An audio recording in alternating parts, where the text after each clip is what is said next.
Bonsoir mesdames et messieurs, bienvenue à cette rencontre organisée par la Vigie de l'eau sur cette question qu'on se pose assez rarement, qui est celle de l'eau potable en relation avec la gestion des forêts.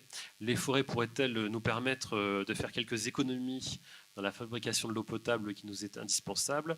C'est une des questions qu'on va se poser ce soir, et puis surtout savoir comment on peut évoluer dans nos pratiques pour pouvoir faire en sorte d'avoir de l'eau de bonne qualité, finalement quand les choses sont assez bien organisées, avec assez peu d'investissement. La forêt, il faut la voir comme c'est un écosystème qui rend des services. Jusqu'à présent, les services écologiques que l'on attribue à la forêt, c'était surtout la production de biomasse. Et l'homme en tire bénéfice. Il y a d'autres services, et on est en train d'en parler en ce moment, c'est celui de production d'une eau potable, d'une eau de qualité, à défaut de quantité, puisque la forêt, visiblement, ne joue pas un rôle très important en termes de quantité d'eau, mais elle joue surtout sur la qualité. Oui, sur les liens entre forêt et eau potable, on avait une collaboration avec l'INRA pour faire des évaluations économiques, pour voir combien ça pouvait valoir ce service rendu par la forêt par rapport à l'alimentation en eau potable. Et donc, on a vraiment constaté qu'il y avait un réel intérêt économique à aller chercher de l'eau en forêt. La ville de Masevaux est propriétaire de sa forêt sur à peu près 1200 hectares. Et elle avait cette possibilité de pouvoir la gérer comme elle souhaitait le faire.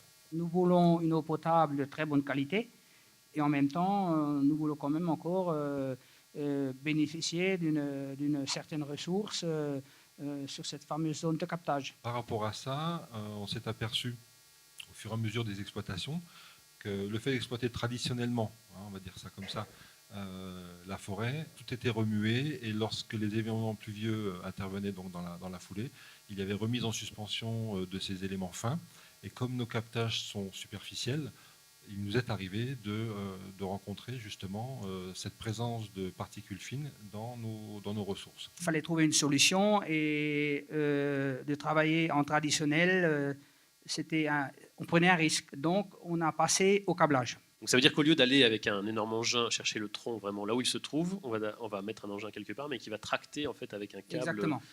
Et avec cela, notre zone de captage, elle était propre. Aucun engin qui circulait. Et alors donc, il faut aussi savoir que l'exploitation par câble, c'est un coût.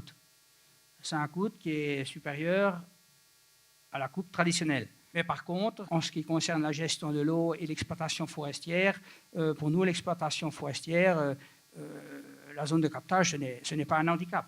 Est-ce que ça appelle des réflexions, des remarques ou des questions de votre part? Oui, monsieur? Je m'appelle Gilles Oudot, pour ceux qui ne me connaissent pas, je suis donc responsable de l'Office national des forêts sur les forêts autour de Remiremont, sur Masevaux. Moi, je suis très intéressé par l'opération de débardage par câble, puisqu'il s'agit de cela. Il faut savoir que c'est une technique qui est en cours de développement. Vous êtes des pionniers, en quelque sorte. Elle se développe tout doucement, et on peut espérer qu'en se développant, le coût va diminuer. Forcément, des entreprises vont s'installer, on va améliorer les choses. Je sais qu'il y a des essais prévus tout près d'ici, il y a des essais prévus sur les forêts dont je m'occupe. Et il faut savoir que ce débardage par câble peut être intéressant pour protéger la ressource en eau, mais aussi pour protéger tout simplement une tourbière ou une autre zone naturelle ou une zone d'accueil du public. Julien Hast, un mot de la fin. En tant que commune forestière, on voulait également en tirer un profit de notre forêt. Et je peux vous dire que jusqu'à présent, nous n'avions eu aucun regret. Pour les communes qui ont peut-être des soucis d'avenir dans la gestion de l'eau et en même temps tenir une exploitation forestière en bonne et due forme, ça paraît peut-être, il y a des contraintes, mais une fois que vous avez pris le pli et que vous vous y êtes engagé, ce n'est pas aussi dramatique.